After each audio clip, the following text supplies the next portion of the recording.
Две коцкарници може да останат без лиценците за работа, а фирмите што приредуваат коцкање преку интернет ќе бидат мета на проверки дали ги исполнуваат условите. Се чешлаат и други фирми кои приредуваат игри на среќа. Министерството за финансии поднесе иницијатива до владата да им се одземат лиценците за приредување игри на среќа на две фирми кои не си ги плаќале давачките. Поднесено е барање до истражните органи да утврдат дали и за колку е оштетен буџетот. Министерката не кажа кои фирми. Фирмите се основани, барем едната, значи во детали ја истражувавме, за другата малку пократок временски период, сакав побрзо да бидеме во согласност со законот.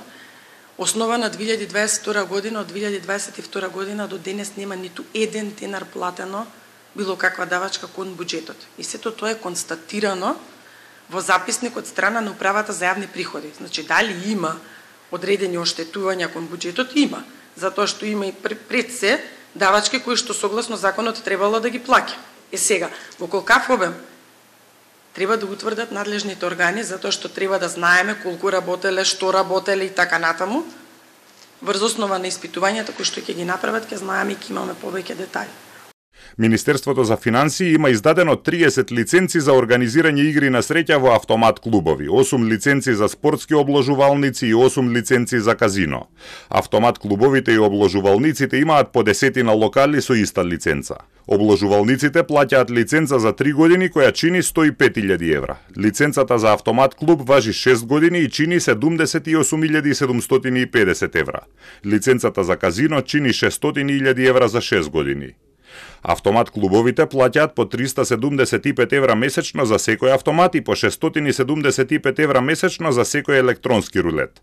Казината плаќаат плюс 3000 евра месечно за секоја рулет маса и уште по 1750 евра месечно за другите маси за коцкање.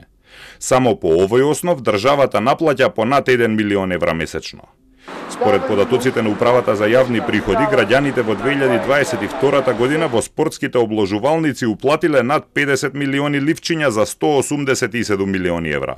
Откако ги исплатиле добивките на обложувалниците им останале 37 милиони евра.